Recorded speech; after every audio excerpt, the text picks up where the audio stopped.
During the interview, he said, "I don't hire omegas." And I smiled so sweetly I'm pretty sure even my blockers blushed. The receptionist looked up from the front desk, startled. Probably because I'd been standing there for at least 30 seconds without saying a word.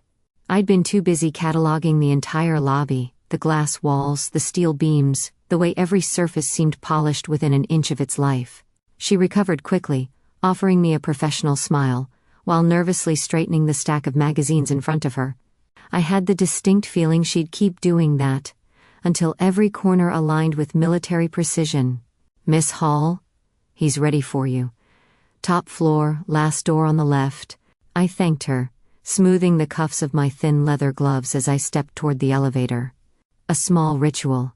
Gloves meant no fingerprints, no accidental skin contact, no lingering scent, no mistakes. Gray and North's headquarters gleamed like a trophy. Cold, deliberate, and untouchably expensive. The kind of place that told you you weren't here to be liked. You were here to win.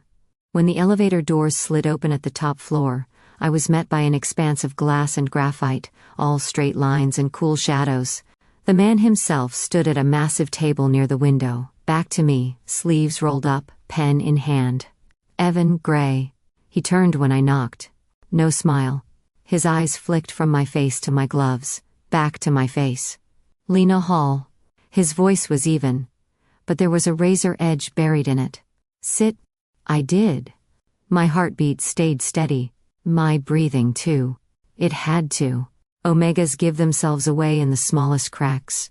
A shift in tone. A pulse too fast. I'd spent years learning how not to leave those cracks. He studied my resume like it was a suspect document. "You've got an impressive portfolio. But I have one rule." "I know," I said, leaning back just enough to look relaxed. "You don't hire omegas."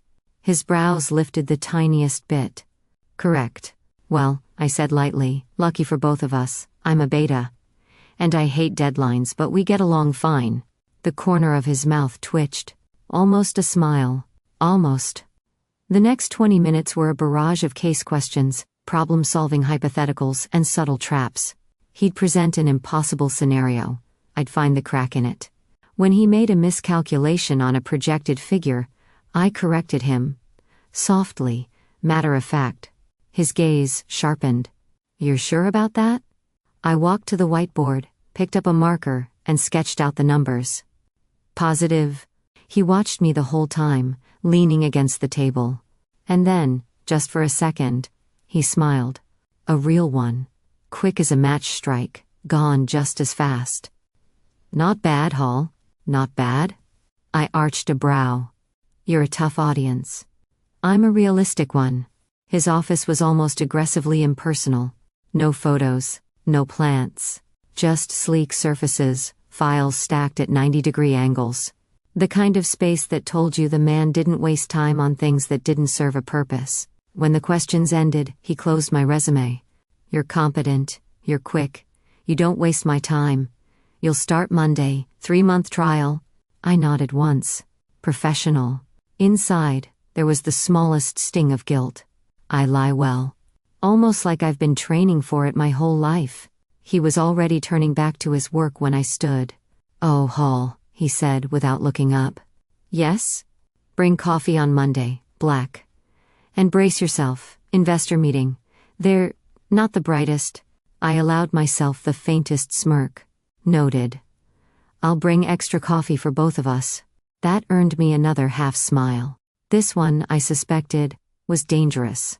When I left the building, the sun hit the glass just right, and I caught my reflection in the elevator doors. Gloves, steady gaze, cool expression. I almost believed the beta mask myself. Almost. By Monday morning, Gray and North was already humming like a hive. Phones ringing, shoes clicking across polished concrete. The faint smell of coffee and too many expensive colognes hanging in the air.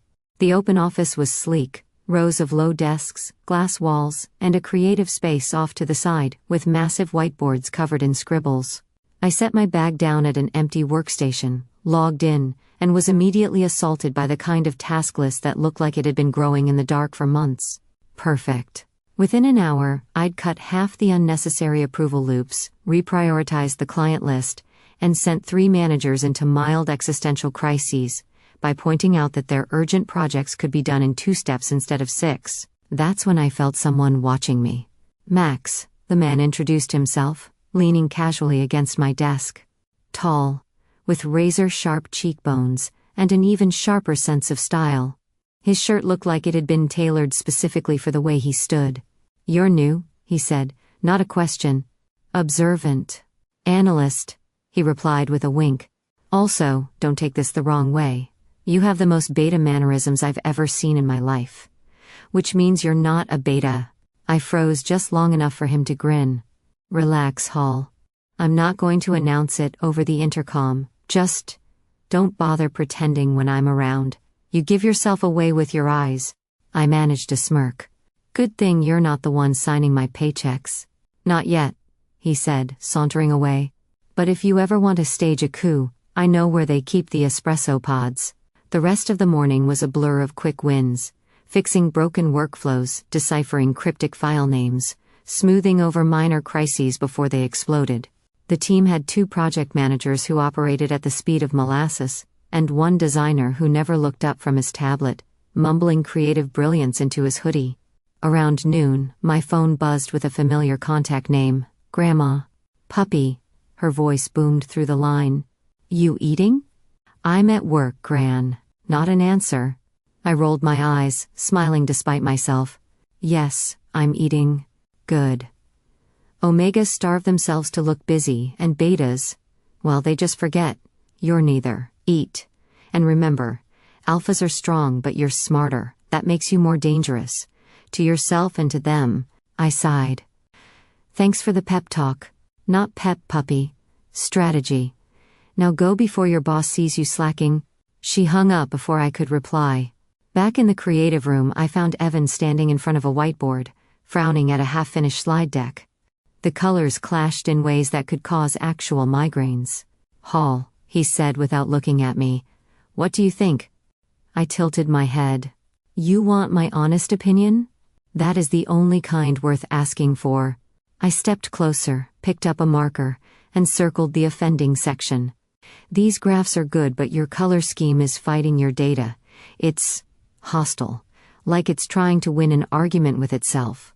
He glanced at me, and for a second, I wondered if I'd gone too far. Then he nodded once. "Fix it." I did, quickly, switching to a palette that made the numbers breathe instead of scream.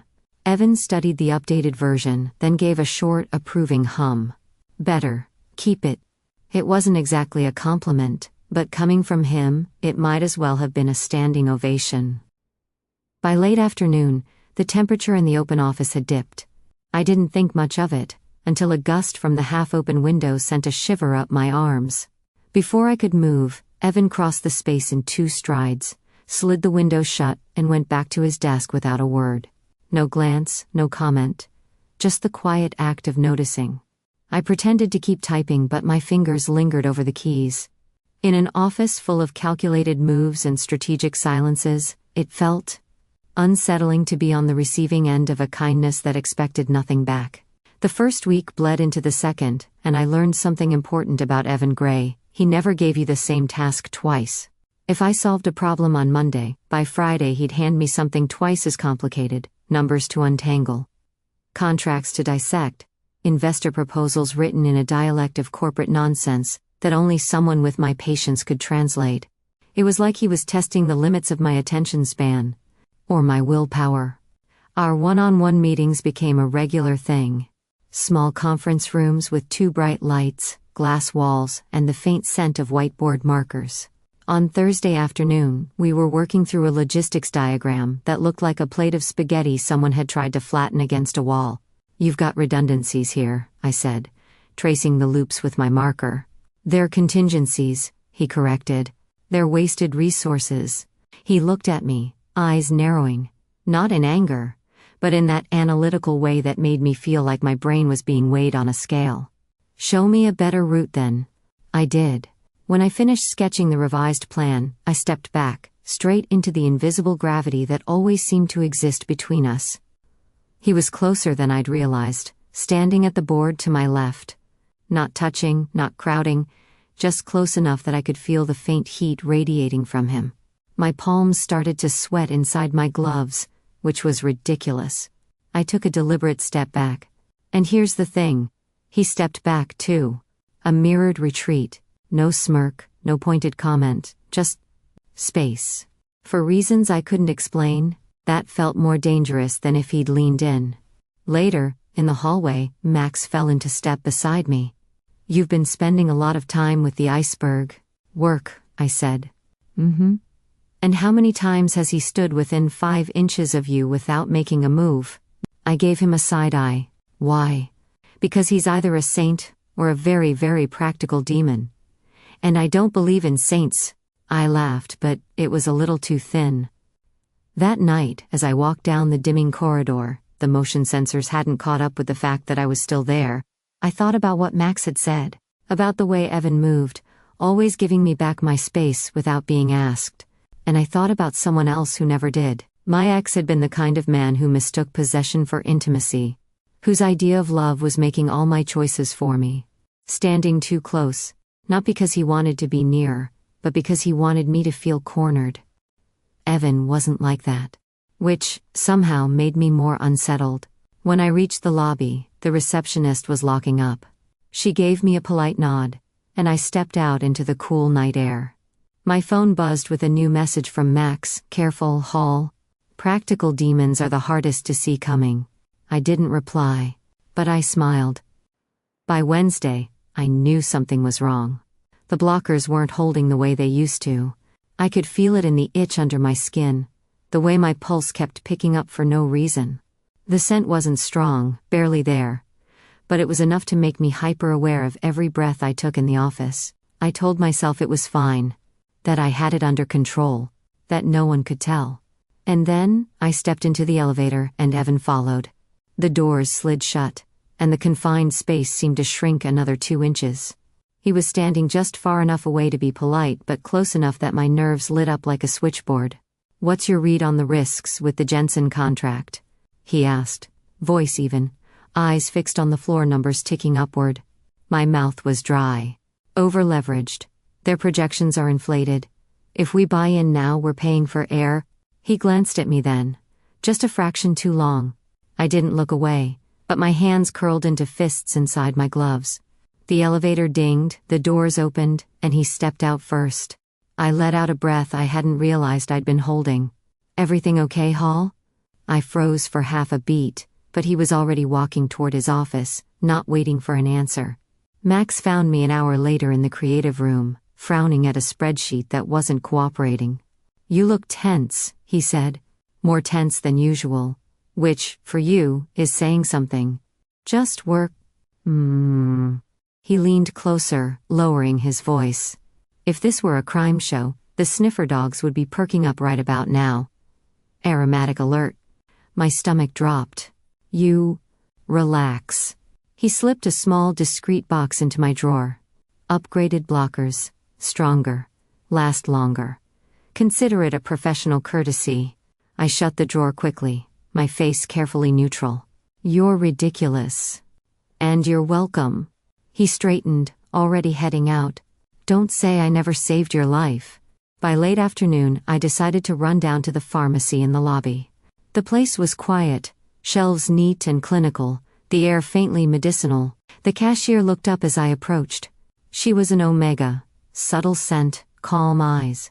For a split second, our gazes met in that unspoken way you recognize your own.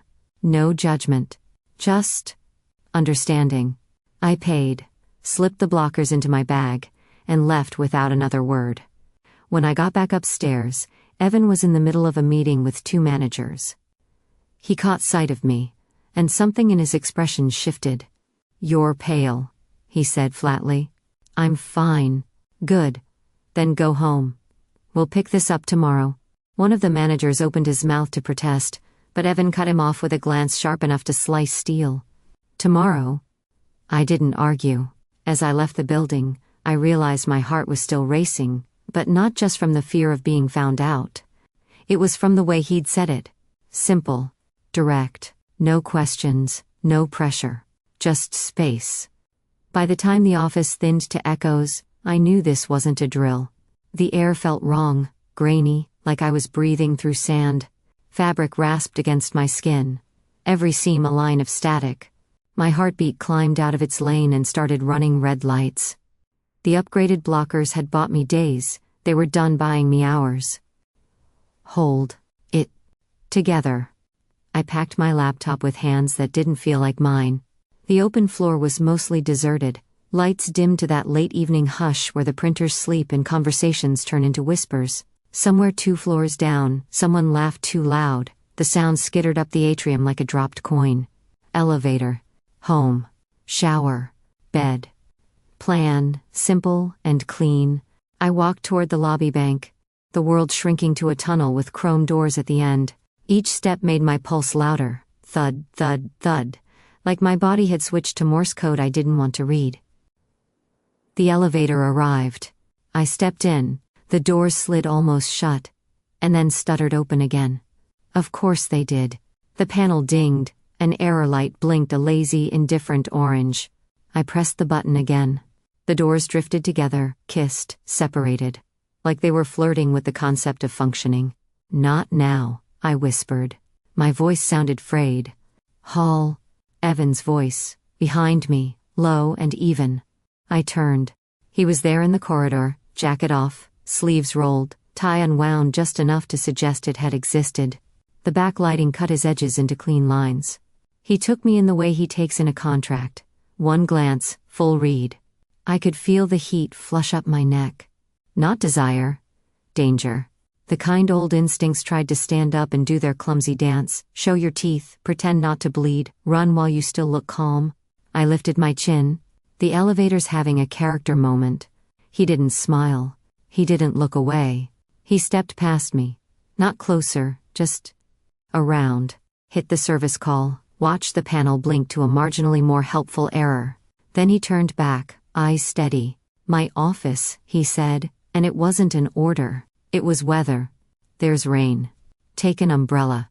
I wanted to say no. I wanted to be home already, behind my locked door, with the shower singing white noise. But the elevator doors sighed, then stuck half open like a stubborn mouth. The message was clear: choose another route. Evan led the way, 3 paces ahead, never once checking if I followed, and somehow perfectly certain I would. I did. His office at night looked different. The city stretched beyond the glass in black silk, threaded with freeway lights. The graphite desk, the whiteboard, the neat stacks, everything softened by the dim. He pushed the door wider and stepped back, palms open in a gesture that said, space. I crossed the threshold and stopped. Breathing. Counting. Trying not to flinch at the way my own skin felt like it was wearing a temper. He moved to the sideboard, poured water into a glass without asking, set it on the corner of the desk closest to me. Then he stepped back again and leaned, arms loose at his sides, as if he'd trained every inch of himself to be unthreatening. No scent push, no reach, not even a glance that lingered where it shouldn't. Sit, if you want, he said. I didn't. I wrapped my gloved fingers around the glass and drank, because the cold cut through the static, because doing something felt like not drowning. Silence. Not awkward. Generous. Spacious enough for my pulse to start climbing down. He watched the skyline, not me. You're not okay, he said after a beat, the way you might say the storm's moving east. I'm fine, I said automatically, then heard myself and winced. He nodded once, as if I'd said the truth. All right. We stood like that for a while, me with the glass, him with the view, until my breathing found a rhythm that didn't sound like it needed an exorcist. He didn't ask questions. He didn't say I know, or are you, or when did. He didn't step closer. He didn't make it about him at all. He said, options, like he was opening a meeting. I looked up. I can call a car, he went on, eyes still on the city. Private, it'll wait downstairs. I can walk you to it. Or I can have the pharmacy send a bag up here, whatever you ask for, no signatures. Or I can put a block on your calendar for the next 2 days. Sick leave, no comment. You tell me what you want, and that's what happens. The floor did a slow tilt, not from the heat under my skin. From the pivot point in my head, That place that had always braced for pressure and found air. I swallowed. You're not going to. His mouth twitched, not with humor, with understanding. He finally looked at me. Straight, level. You were competent before, he said, voice steady. You are competent now. You don't owe me your body to keep your job. You don't owe me anything you don't choose to give. A beat. You were my first choice before this. You still are. My fingers tightened on the glass. The water trembled, catching city light in a nervous shimmer. He added, quietly, as if placing the last needed stone. You were enough before. Everything else is your business. The line landed so gently it shook me. I'd spent years rehearsing the fight, the refusal, the step back, the shove if it came to that, the edge in my voice that said try me. I had not rehearsed what to do when no one pushed. What if I just go home, I heard myself say. What if I just leave? Then you leave, he said. And you text me if you need anything, or you don't. Either way you'll find your badge still works tomorrow. My laugh broke on the way out, quick and ugly. I wiped it from my mouth with the back of my wrist, annoyed at the sting in my eyes. You make it very hard to hate you. I'm not auditioning, he said. I'm managing risk. Of what? Losing good people. He paused. And being the kind of man I don't respect. The room tilted again, but this time it was the floor making room for a new center of gravity I didn't yet trust. My pulse had edged down to a sustainable thrum. The static under my skin was still there, but the volume had dropped enough that my thoughts could thread between it. Call the car, I said, the words landing like a truce with myself. I'll go down the back stair. No lobby. He nodded, already typing. Done. Basement level, Bay 3. I'll walk you to the stair. You don't have to. I know, he said, quiet. Options don't stop at the door. We left his office. The corridor was long and calm, carpet swallowing our footsteps. I kept to the wall without thinking, palms flat against the cool of the paint when the wave crested again and skidded back. He matched my pace to the inch, never ahead, never behind, a respectful shadow that was not a shadow at all. At the stairwell door he opened it and held it with 2 fingers. Nothing gallant, everything practical. I stepped through and turned back. I should have said thank you. It felt too small. I should have said I'm sorry for making this awkward. That would have been a lie. I settled for the truth I could afford. I heard you, I said. His mouth tipped, the ghost of a nod. Good night, Hall. Good night, Gray. The stairwell was cooler, concrete bright and echoing. The simple act of moving helped. My body liked decisions, even shaky ones. I reached the basement level, pushed out into the muted light, and the smell of engine oil and rain that hadn't fallen yet. Bay 3. A black car idled, windows tinted. The driver stepped out, said my name softly, opened the door. I slid in and told myself not to cry. Because crying would turn this into something it wasn't. Halfway home, I pulled out my phone. My hands shook. Not the beautiful trembling of a damsel, but the fine, furious tremor of muscles that had worked too hard to pretend they weren't tired. I called Gran. She picked up on the first ring. Puppy, tell me you're eating. My voice cracked. I swallowed, tried again. And I'm okay. A pause. The kind that hears the truth under the script. Did the world end? No, I said. It didn't. Paper rustled on her end, like she was folding a recipe or a battle map. Heart's not a reason to misplace your brains. A laugh bubbled up, surprised and messy. I know. You do know. You forget. Her tone softened. You're safe? Yes. Good. Shower, tea, sleep. Tomorrow you decide again. That's the trick, not once, again. Then drier. If your boss tries anything, I'll take his kneecaps. He didn't, I said, and the relief in the sentence scared me. He didn't. Fine. Then I'll bake him a pie he doesn't deserve. Good night, puppy. Good night, Gran. The call ended. The city slid by outside, neon blurred to watercolor. In the window, my reflection looked like a person I recognized and almost believed. The tremor in my hands eased. tomorrow would have teeth. But tonight, I had water, a stairwell, a car, a choice, and a sentence that kept replaying in my head like a promise I hadn't realized I'd been waiting for. You were enough before.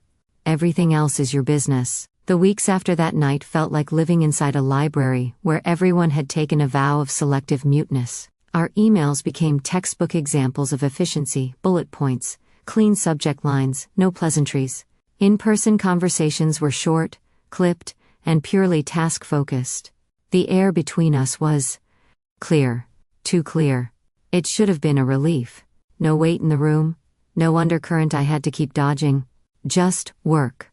And yet more often than I wanted to admit, I caught myself listening for his voice in meetings, only to feel a small, ridiculous stab of disappointment when he didn't speak. And then, I'd get angry. At myself. At the whole situation. At how the human brain can take something it's afraid of losing and dress it up as something it misses. Max, naturally, noticed. One afternoon he leaned on the partition of my desk, pretending to review a chart. So, how's the glacier? I didn't look up from my keyboard. Solid. No signs of melting. He tapped the edge of the partition in thought. You know, space is like a staircase. You can climb it, or you can jump off. Either way, you're the one moving. I shot him a look. That's very poetic for someone who just used the phrase, data puke in a meeting. Poets contain multitudes, he said, straightening with a grin. Think about it. I didn't want to. But I did. Late one Thursday, a stack of contracts landed on my desk from finance, all marked urgent. The kind of thing that would keep me here 2 hours past closing. By the time I'd skimmed the first one, a fresh PDF popped into my inbox, the top priority document, signed and approved. By Evan. No note, no explanation. Just the timestamp proving he'd taken it off my plate before I could get to it. I stared at the screen a long moment, then closed the email. At home that night, I baked. Not because I had the time or the energy, but because the kitchen was small and warm and predictable. The basil plant on the windowsill kept me company, leaves spilling over the edge of its pot like it was trying to escape. I told myself the cookies were for Gran, that she'd get the whole batch when I visited on Sunday. But in the morning I split them into 2 containers, one for her, one that somehow found its way into my work bag. By mid-morning, the smaller container was sitting on the edge of my desk. Max spotted it first. Bribery? Breakfast, I said, pushing it toward him. Take one. He did, with the solemnity of a man accepting a medal. Later, Evan stopped by to drop off a folder. His gaze flicked to the container, then to me. Cookies? For the team, I said quickly, and instantly hated how defensive it sounded. He picked up the whole container, not taking a single one, tucked it under his arm and said, "Thank you. This will help." Then he walked straight to the break room and left them there for whoever wanted them. It wasn't the kind of help I'd expected him to need.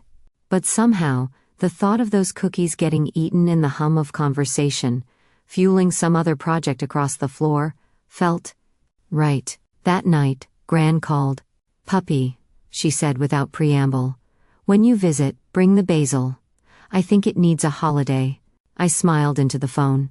"It's fine here. Plants lie," she said. "They pretend they're happy until one day, poof, dead leaves everywhere. You have to pay attention before it's obvious." I rolled my eyes. "This is about the plant, right?" "Of course," she said, far too quickly. "Eat something, sleep. Don't get used to silence if you don't like it." When we hung up, the apartment felt small again, but not in the way it had before. It started with coffee, not the office kind, the bitter, just passable fuel in the break room, but the good kind from the cafe across the street. I'd stepped out during a lull, craving something with actual flavor. The bell over the cafe door chimed as I walked in, and before I even saw him, I felt the shift in the air. "Pull, Lena." I turned. There he was, Daniel Cross. Same easy smile, same perfectly unrumpled shirt, same eyes that could look warm while calculating 5 moves ahead. An alpha, who prided himself on being reasonable, which was worse than obvious aggression. "Daniel." I kept my tone neutral. "Wow, you look He let his gaze sweep over me, a deliberate pause before he said, "Like you've been doing well." "I have." I stepped toward the counter, but he moved with me, angling himself so I couldn't ignore him without physically turning away. "Still doing that corporate grind?" he asked. "You know, you could come back to our old project. We made a great team." "We made something," I said. "Not sure great was the word." He chuckled like I'd just made a private joke with him. "You were at your best then, focused, grounded, not chasing whatever this is." There it was. The subtle dig wrapped in silk. When I didn't answer, he leaned in just enough for his voice to drop. "You know, Lena, I've been thinking, maybe we could get back to normal. You don't have to prove anything. You're an Omega, it's okay to stop," I said. He smiled wider. "Just saying. It's not a crime to accept who you are." And then, as if he were commenting on the weather, he said it louder, loud enough for the two people at the next table to glance over. "After all, you're an Omega, that's not a secret, is it?" The heat hit my chest first, then my face. My mind spun through possible reactions: denial, sarcasm, walking out, when another voice cut in. "Mr. Cross." Daniel turned, clearly not expecting the interruption. Evan stood just inside the doorway, posture easy, expression neutral in the way that made people nervous. "I see you're catching up," Evan said. "However, this is a place of business for me and my staff, even if the coffee doesn't count as deductible. If you have concerns about Ms. Hall, you bring them to me in writing. Anything else is irrelevant." Daniel blinked, caught between confusion and irritation. "I was just talking to her." "Talking," Evan said, "is when both parties have equal say. What you were doing was framing a narrative to your advantage. I don't permit that in my contracts, or my company." The cafe went quiet enough to hear the espresso machine hiss. Daniel gave a tight smile. "I think she can speak for herself." "She can," Evan said calmly. "And when she wants to, she will, without coercion, implicit or otherwise." He glanced at me, then back at Daniel. "You don't have jurisdiction here. She's not your partner, she's not your employee, she's not your responsibility." It was surgical, the way he stripped the claim right out of Daniel's hands. Max chose that moment to appear. Coffee in one hand, bottled water in the other. He accidentally tipped the water just enough for it to spill onto the table where Daniel's wallet sat. "Oh no," Max said flatly. "Guess you'll have to dry that off." Daniel cursed under his breath, snatching the wallet and dabbing at it with napkins. I bit back a smile. Evan didn't move, didn't even acknowledge Max. "Are we finished?" he asked Daniel. Daniel straightened, his composure patched but frayed. "I see you've got yourself a guard dog now, Lena. Shame." I looked him dead in the eye. My voice was steady, louder than I meant it to be. "You weren't my choice, Daniel. You were my habit. My habit of being afraid." Something flickered in his expression. Anger, maybe, or the first crack of understanding. But he didn't answer. He just turned and walked out, the bell over the door jangling behind him. The moment he was gone, the air seemed to expand again. Max handed me a coffee. "You're welcome." I glanced at Evan. "Thanks." He met my gaze without a trace of smugness. "For what?" "I only protect company assets." But the smallest curve touched his mouth before he turned toward the door. And for the first time in a long time, I felt the old weight I'd carried with Daniel finally loosen and fall away. Gran had a way of taking over my kitchen like it had been built for her. She sat at the tiny table, steaming mug in hand, the basil plant relocated to the center like a dinner guest. I leaned against the counter, sipping my own tea, letting the familiar warmth settle over me. "I met your grandfather when I was about your age," she began, eyes crinkling at the memory. "We never marked each other. People thought that meant we weren't serious." She took a slow sip.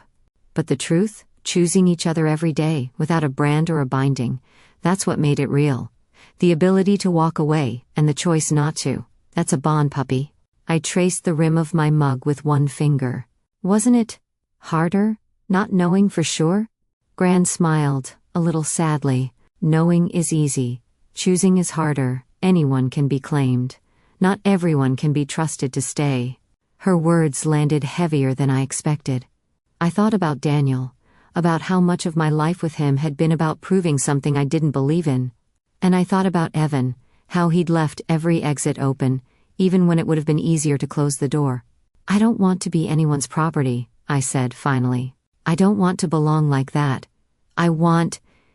My throat tightened, but I forced the words out. I want to be a partner, equal, no chains, even the pretty ones. Gran reached over and patted my hand, her grip still strong. Then stop living like you're hiding from the choice. You can't be chosen and hidden at the same time. I huffed out a laugh. You make it sound simple. It is simple. It's just not easy. She tilted her head, squinting. And puppy, stop wearing those gloves in the house. You're scaring the tea kettle. That pulled a laugh out of me for real, sharp enough to break something loose in my chest. Later I pulled on a coat and walked down to the all-night market a few blocks away. The air was cool and damp, the kind that carried the smell of rain before it arrived. Streetlights glowed in halos, and the quiet of the hour made every sound sharper, the click of my boots, the hum of a distant car, the rustle of leaves overhead. I thought about the last few weeks, about the way I'd been moving through the world like a smuggler with contraband no one could see, about how it felt, in that cafe, to say something true out loud and watch it land where it needed to. I decided I was done with half-truths, done with masks so airtight I could barely breathe under them. I'd speak plainly, with myself first, then with Evan. Not because I had to, but because I could. By the time I reached the market, the decision had settled in my bones, like it belonged there. Choosing again, and again, and again. Just like Gran said. The deal closed at 7:42 p.m., confirmed by 3 signatures, 1 wire transfer, and the collective exhale of a dozen tired adults. The others left in 2s and 3s, drifting down the hallway toward elevators and after-work promises. The city outside the glass turned from steel to velvet.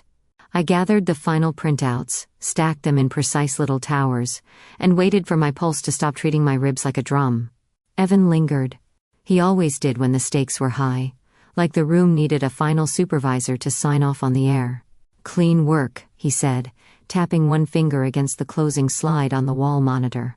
His jacket hung on the chair behind him, tie loose, sleeves rolled. He looked like someone who'd wrestled a storm and left it on the mat. Yours too, I said. You talked the board into liking numbers they were born to hate. They liked the logic, he said. The numbers were just the vehicle. We were alone. The big conference room had glass walls on 2 sides, a view of the city's arteries, lights running in quiet lines. The overheads were dimmed to a low, warm wash. The room hummed with projector heat, and the faint electrical sigh buildings make when they relax at night. We dove into the postgame without discussing why we'd stayed. It felt easy. No hedging, no walls. Just the rhythm we'd built. The one where his questions found my answers and my changes refined his points, until the whole thing moved like a single argument with 2 voices. You were right about the contingency clause, he said, marking the printout with a pencil. I wanted to force it. Your language softened it without losing leverage. You were right about the exit ramp, I countered, circling a paragraph. They needed somewhere to save face if things went sideways. Pride is a line item. It always is, he said. And that almost smile tugged at his mouth. Even when people pretend it's not on the sheet, the line landed somewhere low and warm in me. I met his eyes. Held them. The room seemed to register the look and stepped back a respectful inch. He glanced at my pen, then at the chair across from him. Sit? Standing's fine. I didn't move. He didn't either. It wasn't a standoff, it was a calibration. Hall, he said. Not a warning and not my last name either. A question disguised as a label. I answered by doing the smallest dangerous thing. I didn't look away. He set the pencil down, deliberate, quiet, like a man showing his hands before he approaches the horse. His voice stayed even. Checklist. I knew what he meant, so I nodded. Checklist? Look, we let ourselves actually see each other, not as moving assets, not as problems to anticipate, but as people. His gaze slid down, not leering, just taking inventory of breath, posture, choice. Mine did the same. He was still. I was still. The stillness wasn't empty. Step. He moved first, One slow pace around the table. I matched him. One step forward into the space he left open. We met at the corner, a diagonal of wood between us, the city a witness in the glass. Question. His voice was soft enough that it didn't travel. Do you want this? Yes. The word surprised me with how calm it sounded. It felt like I'd been rehearsing other words for years and never practiced this one. Touch. He reached, not for my waist, not for my throat, but for my wrist, palm up, like I was offering him a secret. His fingers brushed the inside where the pulse is easiest to count. He didn't close his hand. He waited. Stop me if, he began. I will, I said. And meant it. Something unknotted in both of us. The first kiss tasted like the end of a long argument, where everyone finally agrees on the premise. No rush, no press. The conference table edge caught my hip, and the laugh that rose was half nervous, half thrilled. He breathed a smile against my mouth, then broke away an inch, searching my face like it was a clause he refused to misread. Still yes? He asked. Still yes. We built it like we'd built the deal, step by step, each consent placed where the next one could stand. His hands were careful, not because I was fragile, but because care was the language we'd chosen. The room carried our quiet sounds like small boats, breath, fabric, the muted scrape of my belt against polished wood. He lifted me onto the table like it was a task with instructions he'd memorized. Show your work, check your math, ask if she needs you to slow down. The wood was slick under my palms, cool as the glass walls at my back. The city's reflection flared and dimmed with the passing of headlights, a chorus we didn't have to conduct. He hovered, a question again. Tell me when. Now, I said. And my voice didn't wobble. We didn't rush. We didn't perform. We found the measure and stayed inside it, a steady beat we set together. The details weren't fireworks, they were tactile, the heat of his hands at my waist, the soft give of my blouse as his fingers found the seam, the way his breath hit my collarbone and made my knees threaten mutiny. I felt the tremor of my own laugh when he misjudged the stubbornness of a button and swore under his breath, very quietly, like a man surprised by an unsolvable riddle on a children's worksheet. Unprofessional, I whispered, teasing, when the table creaked and the projector fan sighed louder, like we'd offended its sense of workplace propriety. Agreed, he murmured against my skin. Unfortunately, protocol requires a retrospective tomorrow. I bit back a smile. Action items? Many, he said. And the kiss that followed was a promise, not a possession. When it crested, when my fingers curled hard on his shoulder and the city outside blurred into white streaks, I didn't feel undone. I felt aligned, like my bones had clicked into their sockets after a long time moving a little wrong. He held my gaze through it, not pinning me, just anchoring. I watched his face change, watched him hold himself back, check in, then let go when I nodded. It was the smallest nod I'd ever given. It meant everything.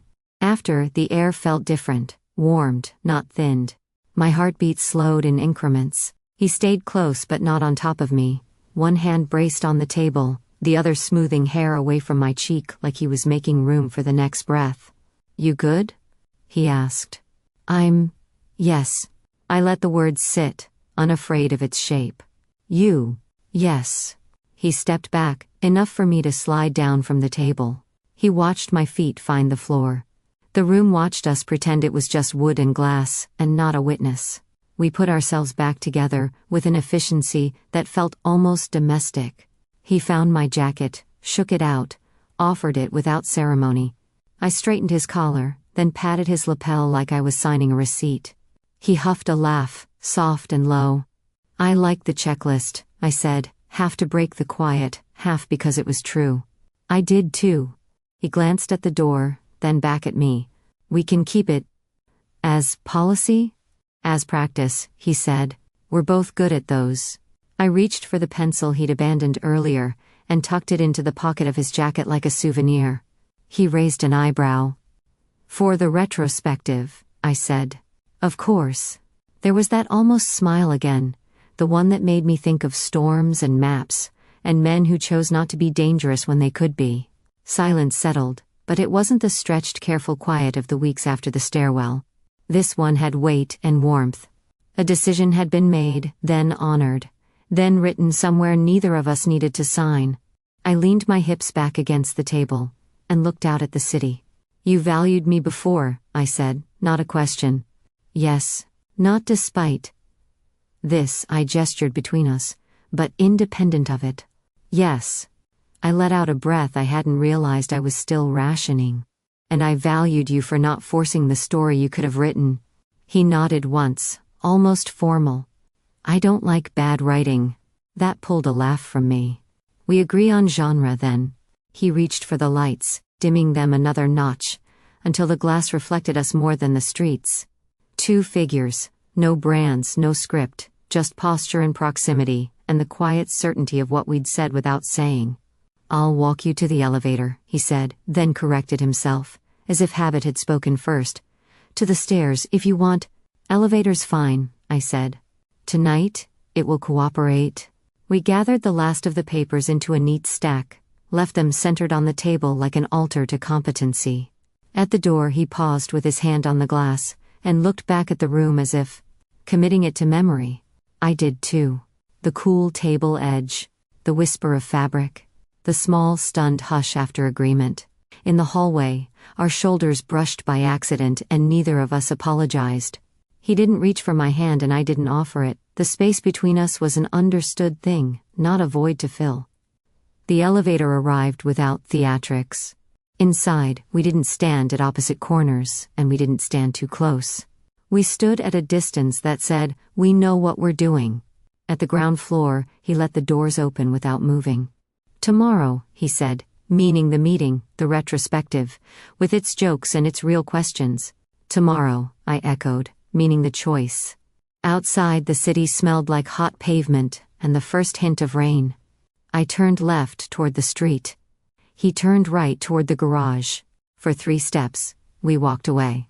Then we both paused, looked back, and smiled the same small stunned smile of people who had finally named their own terms, and found the other person standing there with a pen, ready to sign. The night didn't close around me. It opened. The quiet that followed wasn't empty. It was the sound of decisions settling where they belonged. The park was almost empty in the early light. A few joggers passed, breath clouding in the crisp air. The lake was still enough to hold a perfect mirror of the sky, and I stood by the railing, watching my own reflection sway with the water. Evan arrived without fanfare, coffee in one hand, gloves in the other, his, not mine. You're up early, he said. I had something to say before the day got loud, I replied, taking the cup. The heat seeped into my fingers like courage. He waited. He was good at that. Letting silence be an invitation instead of a trap. I want a bond, I said finally. Not because I need one to keep you, because I choose you. And I want you to know that choice. His eyes didn't flicker, didn't narrow. If I brand you, Lena, it makes you mine on paper. But you're not mine. You don't belong to anyone. I almost rolled my eyes. You could at least pretend to be flattered. I am, he said. Enough to tell you I'm not interested in owning what I already value. That knocked the breath out of me in a way that wasn't unpleasant. I felt the laugh before I heard it. Fine. Then you belong to me. The smallest curve touched his mouth. That's not how— Too late, I cut in. You just agreed. He took a sip of his own coffee, eyes still on mine. Did I? Yes. And now you're stuck. His glance toward the lake was quick, like he didn't trust it not to betray a smile. If I am, it's a good place to be stuck. At the office, the small meeting room smelled like coffee, printer ink, and fresh pastries someone had dumped on the table as a peace offering to the Monday gods. A couple of our colleagues were there, half awake and already attached to their screens. Max was perched on the edge of the counter, cigarette tucked behind his ear, mug in hand. He looked between me and Evan, smirked like a man who'd been waiting for proof of something. Ladies and gentlemen, Max announced. A toast, he raised his mug, to the rare phenomenon of brains and chemistry signing the same contract. The designer snorted into his tea. One of the managers clapped slowly. Evan shook his head, but the way his fingers brushed mine under the table said he wasn't protesting too hard. That evening, the kitchen in my apartment was full. Gran occupied her usual spot, leaning on her cane, basil plant beside her like a sidekick. She gave Evan the kind of once-over reserved for used cars and marriage candidates. Her eyes narrowed, then she nodded once. He'll do. Only thing missing is a proper coat of fur. Evan didn't even blink. I'll work on it. She grunted approval and moved on to rearranging my spice rack. Max was leaning against the counter, sipping wine out of a coffee mug. You know, he said, if you two ever get boring, I'll quit. Out of protest? Noted, I said, passing him a plate. The next morning, I left my gloves on the counter. Walked into the office barehanded for the first time in months. The keys felt different under my skin, realer. A few people noticed. No one said anything, which somehow meant more. My phone buzzed at lunch, a short, overly polite text from Daniel. Apologies for before. Hope you're well. I deleted it without replying. That night, Evan stopped by my desk as I was shutting down. Heading out? Yeah. He glanced at my hands. No gloves today. Observant? We walked toward the elevators together, falling into step without thinking. Checklist? He asked lightly. For what? Everything, he said. I smiled. We can make that our ritual. The elevator doors opened. He gestured for me to go first. I stepped inside, looking back at him with a grin. First item, keep saying yes. Second, he said, stepping in beside me. Stop giving me reasons to say no. The doors closed on both of us laughing, the sound warm enough to carry into tomorrow. The world outside could wait. We had our own protocol. And we both knew exactly how to follow it.